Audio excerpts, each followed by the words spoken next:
முத்து பல்லை காட்டி வா.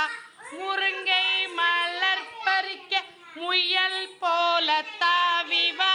முருங்கை மலர் பறிக்க முயல் போல தாவி வா. செம்பருத்தி மலர் பறிக்க